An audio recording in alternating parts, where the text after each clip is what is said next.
Hello guys, welcome to Pakistani fear reaction. तो कैसे हैं आप सब? उम्मीद है आप सब खैरियत से होंगे, ठीक होंगे और आबाद होंगे। हमारी दुआ यही है आप खुश रहें, आबाद रहें। मेरा नाम है अफान। आज हम दो जो है ना कंपनियों के बारे में जानेंगे, टाटा वर्सेस महिंद्रा। और पाकिस्तान की भी की जाएगी बात, वो आखिर में राय देंगे आपको यार पाकिस्तान में क्या चल रहा है, पाकिस्तान में कार्स के बारे में क्या चलता है। तो बिना किसी तरह की काउंट करते हैं कितने इनके जो है ना मॉडल बिक चुके हैं, कितने इनके व्हीकल बिक चुके हैं, देखते हैं। तो बिना किसी तरह की काउंट करते हैं 3 2 1 एंड दोस्तों, अगर आपसे पूछा जाए कि टाटा और महिंद्रा में से कौन सा ब्रांड गाड़ियों के मामले में ज्यादा बड़ा है, तो आपका जवाब टाटा ही होगा। लेकिन ये इमेज सिर्फ भारत तक ही लिमिटेड है। जी हाँ, क्योंकि फॉरेन मार्केट्स में आज महिंद्रा उन्हें बुरी तरह से बीट कर रहा है। भारत में जहां टाटा ने 2022 में 5.25 लाख कार्स बेची थी और वो तीसरे नंबर पर थे, वहीं महिंद्रा ने 3.33 लाख कार्स बेची थी और वो चौथे नंबर पर थे। लेकिन टाटा सिर्फ भारत के आसपास के देशों में अपनी गाड़ियों को एक्सपोर्ट करता है, जबकि महिंद्रा की डिमांड अमेरिका, ऑस्ट्रेलिया और यूरोप में भी है। अब आपके मन में सवाल आ रहा होगा कि इंडिया में सबकी फेवरेट टाटा कैसे बाहर महिंद्रा से पीछे है और महिंद्रा कंपनी ऐसा क्या कर रही है जिसकी वजह से टाटा कंपनी चाहकर भी इनकी बराबरी नहीं कर सकता।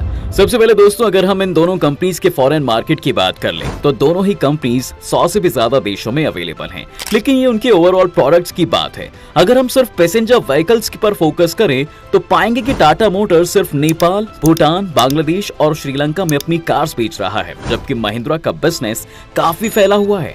ऐसे में महिंद्रा नेपाल, भूटान, बांग्लादेश और श्रीलंका में तो गाड़ियां बेचता ही है, लेकिन साथ ही इंडोनेशिया में भी उनकी अच्छी खासी प्रेजेंस है। इसके अलावा न्यूजीलैंड और ऑस्ट्रेलियन मार्केट्स में भी महिंद्रा ने अच्छा नाम कमाया है। अफ्रीका और मिडिल ईस्ट रीजन की बात करें तो UAE, Kenya, Mozambique, Morocco, Tunisia और साउथ अफ्रीका में भी टाटा की अच्छी पकड़ है। और ये लोग साउदर्न और सेंट्रल अमेरिकन मार्केट्स में पेरू, शाइल, ग्वाटेमाला जैसे देशों में भी अच्छा परफॉर्म कर रहे हैं। अब ये बात कई लोगों के लिए बहुत कंफ्यूजिंग हो सकती है, क्योंकि टाटा ग्रुप के पास डेवू, जैगवार और लैंड रोवर जैसे इंटरनेशनल ब्रांड्स हैं, जबकि महिंद्रा के पास इस तरह का कोई बड़ा ब्रांड नहीं है। तो फिर कैसे महिंद्रा की सेल्स और रीच टाटा से ज्यादा हो सकती है? अब यहाँ जो इंटरेस्टिंग बात जो आपको मैं बताने जा रहा हूँ वो आपको हैरान कर सकती है। और दोस्तों, वो ये है कि महिंद्रा की सक्सेस के पीछे जो पहला कारण है वो उनकी गाड़ियां नहीं है, बल्कि उनके ट्रैक्टर्स हैं। जी हाँ, शायद आप जानते ही होंगे कि इस समय अगर ट्रैक्टर सेल्स को देखा जाए तो महिंद्रा दुनिया का सबसे बड़ा ब्रांड है और अमेरिका जैसे देशों में भी महिंद्रा तीसरे सबसे बड़े ट्रैक्टर मैन्युफैक्चरर हैं। यूएस में तो उन्होंने 1994 से ही अपने ट्रैक्टर्स बेचने शुरू कर दिए थे, जिसके बाद वो 2005 में ऑस्ट्रेलिया भी पहुंचे। चीन में भी पहले महिंद्रा ने कई सारे जॉइंट वेंचर्स के जरिए खुद को स्टैब्लिश किया है और वहां भी अपना नाम बना लिया है। अब इससे हुआ ये कि इन देशों में महिंद्रा का नाम लोग जानने लगे और उन्हें यहाँ पर एंट्री मिलती चली गई थी। वहीं अगर हम टाटा ग्रुप की बात करें तो उन्होंने डेवू जैसे साउथ कोरियन ब्रांड्स को अक्वायर तो जरूर कर लिया है, लेकिन उसके बाद कभी उन गाड़ियों को टाटा के नाम पर नहीं बेचा। साउथ कोरिया में जहां टाटा डेवू की गाड़ियों को डेवू टाटा के नाम से बेचता है, तो वहीं दूसरे देशों में तो उन्होंने टाटा नाम को इस्तेमाल ही नहीं किया है। ऐसे में मार्केट में टाटा के नाम को जानने वाले लोग काफी कम हैं और जिन्हें टाटा का नाम पता भी है उन्हें भी यही लगता है कि वो सिर्फ इन ब्रांड्स के मालिक हैं, लेकिन खुद टाटा की इनकी डिजाइनिंग में कोई हाथ नहीं है। अब ऐसे ही अगर बात करें जैगवार और लैंड रोवर की, तो उनके साथ ही मुसीबत ये है कि वहां वो चाहकर भी अपना नाम नहीं ऐड कर सकते, क्योंकि ये ब्रांड्स काफी हाई एंड कस्टमर्स को सर्व करते हैं और इनकी ब्रांड इमेज के साथ खेलना टाटा को महंगा भी पड़ सकता है। अब वहीं पर महिंद्रा की स्ट्रैटेजी देखिए, जिन्होंने जब कोई जॉइंट वेंचर भी किया तो उसमें अपना लोगो और अपना नाम जरूर ऐड किया ताकि लोग उन्हें पहचानना शुरू कर दें। लेकिन जब महिंद्रा का नाम हो गया तब उन्होंने धीरे धीरे इन मार्केट्स को अपनी गाड़ियों से इंट्रोड्यूस किया। अमेरिका की ही बात कर लेते हैं तो उन्होंने वहां पर रॉक्सर नाम की ऑफ रोड गाड़ी लॉन्च की, जो कि थार के डिजाइन पर बेस्ड है। ये एक ऑफ रोड गाड़ी थी जिसे रोड पर चलाना इलीगल था, लेकिन महिंद्रा का ये फैसला काफी समझदारी भरा था, क्योंकि महिंद्रा को पता था कि जो लोग उनके ट्रैक्टर्स को जानते थे वही सबसे पहले उनकी गाड़ियां खरीदेंगे और उन्हें ऑफ रोड व्हीकल्स ही चाहिए। इसके साथ साथ जिन लोगों ने रॉक्सर को खरीदा उन लोगों ने अपनी तरफ से इसमें मॉडिफिकेशंस करने शुरू कर दिए और उसे वहां के लॉज के हिसाब से रोड पर चलाने लायक भी बना लिया। अब ये स्ट्रैटेजी काफी ज्यादा स्मार्ट थी दोस्तों, क्योंकि अगर महिंद्रा डायरेक्टली अपनी XUV 300 जैसी गाड़ियों को अमेरिका में लॉन्च कर देता तो फिर उनकी ट्रैक्टर मैन्युफैक्चर वाली इमेज के साथ वो सूट नहीं करती। लेकिन क्योंकि वो धीरे धीरे अपनी इमेज को एक्सपैंड कर रहे थे, इसलिए वहां के लोगों में भी इस ब्रांड के लिए एक्सेप्टेंस बढ़ने लगी। ऑस्ट्रेलिया जैसे देश में भी महिंद्रा ने 2009 में अपने ट्रैक्टर्स के बाद अपने स्कॉर्पियो पिकअप ट्रक को इंट्रोड्यूस किया, जो कि परफॉर्मेंस के मामले में भी काफी अच्छा था। और इसके बाद से अब तक वो अपनी हर मेजर SUV को ऑस्ट्रेलिया में लॉन्च कर चुके हैं। और रिसेंटली उन्होंने अपनी स्कॉर्पियो N और XUV 700 जैसी लेटेस्ट गाड़ियों को भी वहां पर इंट्रोड्यूस कर दिया है। इन गाड़ियों की क्वालिटी के कारण वहां के इंडिपेंडेंट रिव्यूअर्स ने भी इन गाड़ियों की बहुत तारीफ की है, जिससे उनकी ब्रांड इमेज बढ़ने लगी है। अब साउथ अफ्रीका की बात करें तो वहां भी टाटा कई सालों से एक्टिव है और इस समय महिंद्रा साउथ अफ्रीका का सबसे तेजी से ग्रो करने वाला एक ब्रांड है और ईयर ऑन ईयर वो 78% की ग्रोथ वहां पर कर रहे हैं और जल्द ही महिंद्रा साउथ अफ्रीका की सबसे बड़ी ऑटोमोबाइल मैन्युफैक्चरिंग कंपनी भी बन सकती है। उन्होंने स्कॉर्पियो को भी साउथ अफ्रीका में लॉन्च किया है और ये वहां की top 3 best selling pickup trucks की लिस्ट में शुमार है।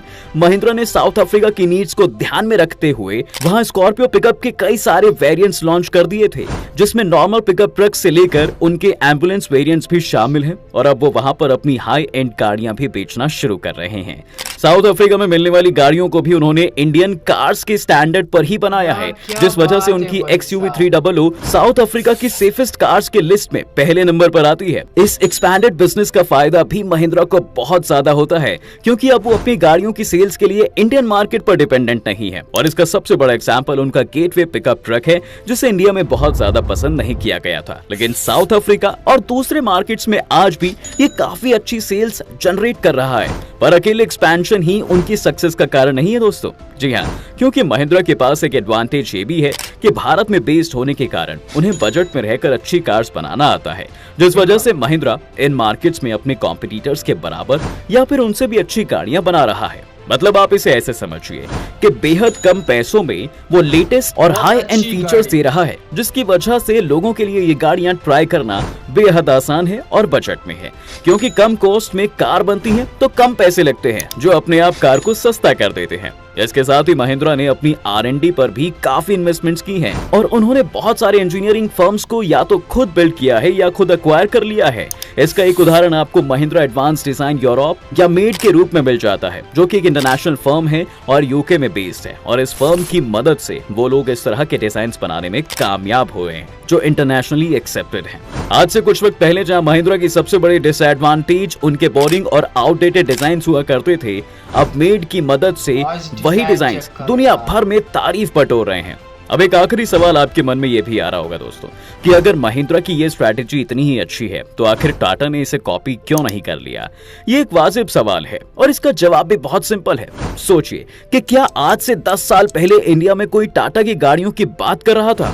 नहीं, क्योंकि टाटा की गाड़ियां फिर चाहे वो इंडिका हो, सुमो हो या फिर हेक्सा, भारत में बहुत अच्छा परफॉर्म नहीं कर रही थी और 2005 से 2015 के बीच में उनकी सेल्स बढ़ने की बजाय गिरती जा रही थी। इसी समय महिंद्रा अपनी थार, बोलेरो और स्कॉर्पियो के जरिए इंडियन मार्केट में भी अच्छा परफॉर्म कर रहा था, जिसका मतलब है कि उनके पास इतना वक्त था कि वो अपने इंटरनेशनल वेंचर्स पर फोकस कर पाए और वहीं उसमें काफी सारा पैसा भी इंजेक्ट कर सके। टाटा की गाड़ियों की सेल्स 2015 के बाद दोबारा से बढ़नी शुरू होती है, जब उन्होंने सफारी के अलावा अपनी सभी पुरानी गाड़ियों को डिसकंटिन्यू कर दिया और एक बार फिर से वो नए सिरे से वो बेहतर इंजन्स और डिजाइन्स के साथ इंडियन मार्केट को कैप्चर करने लगे। अब फाइनली टाटा के पास प्रॉफिट्स भी है और साथ ही इस तरह की गाड़ियां भी हैं जो किसी भी फॉरेन ब्रांड से कम्पीट कर सकती हैं। इसलिए हम ये भी कह सकते हैं कि उन्होंने इस स्पेस में एक तरह से लेट एंट्री की है। अब महिंद्रा की वजह से बहुत सारे देशों में इंडियन कार ब्रांड्स की एक्सेप्टेंस भी बढ़ गई है और ऐसा लगता है दोस्तों कि इसका फायदा टाटा को भी मिलेगा, स्पेशली उन मार्केट्स में जहां महिंद्रा ऑलरेडी एक बड़ा नाम है। इसलिए आने वाले कुछ सालों में हम देख पाएंगे कि टाटा की इंटरनेशनल सेल्स भी एकदम से जंप करेगी, लेकिन अभी के लिए तो महिंद्रा ही इनसे इस फील्ड में आगे है। आपको क्या लगता है कि क्या टाटा भी महिंद्रा की तरह इंटरनेशनल मार्केट्स में खुद का ब्रांड स्टैब्लिश कर पाएगी? अपनी राय कमेंट सेक्शन में जरूर लिखें।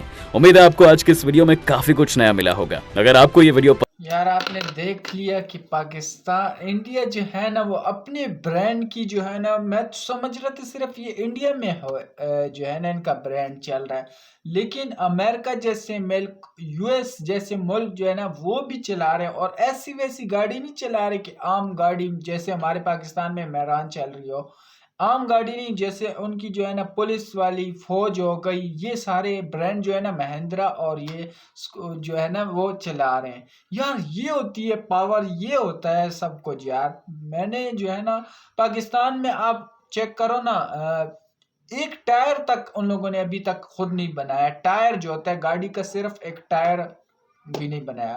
तो इंडिया को आप चेक करो, अपने देश को तो अपने देश को बल्कि औरों देशों को भी दे रहा है। ये होती है पावर और ये होता है यार बिजनेस। और क्या जबरदस्त बिजनेस चल रहा है। इन दोनों कंपनियों ने इतना जो है ना मेहनत की, इतनी मेहनत की, और आज पूरी दुनिया जो है ना वो जानती है, ट्रक्स जानती है इनकी, महिंद्रा महिंद्रा कंपनी। और ये दोनों कंपनी टाटा, महिंद्रा और टाटा का नाम है, ब्रांड है यार। पूरी दुनिया जानती है कि ये कैसी कंपनी है। और बल्कि ये तो इंडिया में, मैं समझ रहा था, मैं खुद समझ रहा था कि यार सिर्फ इंडिया में ये चलती है, लेकिन इधर बड़े बड़े ममालिक भी जो है ना वो भी जो है ना ब्रांड समझते हैं, वो भी जो है ना इनको, इनकी जो है ना एक एक चीज जो है ना भी वाजिया हो रही है, और वो इतनी छा रही है, इतनी ऊंचाइयों पे जा रही है ये कंपनियां। हमारे पाकिस्तान को भी चाहिए कि हमारा ब्रांड जो है ना, हमारी जो है ना अपनी जो है ना गाड़ियां बने, हमारे लिए भी फायदा है। अब इंडिया में है ना, इंडिया में लोग जो है ना फायदा ले रहे हैं, मतलब अगर उधर बन रही हैं तो उनके लिए फायदा है, उनको सस्तियां मिल रही हैं, उनको समझो फ्री मिल रही है। और हमारे पाकिस्तान में जो है ना, जिधर इंडिया में एक कार है 1 करोड़ की, वो इधर जो है ना 2 करोड़ की कार है। अगर इंडिया में जो है ना वो आधी कीमत में इंडिया में है। तो यार ये होती है पावर। हमारे पाकिस्तान में मेहरान कार भी जो है ना वो न्यू ले लो तो 22-23 लाख की है, और 22-23 लाख में इंडिया में बहुत प्यारी कार आ जाती है। तो ये फ़र्क है यार, हमें भी इसी तरह कोशिश करनी चाहिए। लेकिन यार हमारी कंपनियां जो है ना एक बाइक नहीं बना पा रही, गाड़ियां तो दूर की बात है, और इन कंपनियों तक पहुंचना तो दूर की बात है। हम इनको जो है ना एक टायर बना दे वो भी बहुत है, क्योंकि हमारी जो है ना बाहर से आती असेंबल होती है इधर आके, और हमें अगर इंडिया से भी मिले तो हमारे लिए और अच्छा है। लेकिन इंडिया से भी जो है ना हमारे ताल्लुकात ऐसे हैं। तो आपका क्या कहना है? आपका बहुत खुश नसीब हो कि ऐसी ऐसी कंपनी आपको मिली है, इतनी सस्ती सस्ती कारें मिल रही हैं। तो आज के लिए इतना ही, तब तक के लिए अपना ख्याल रखिएगा।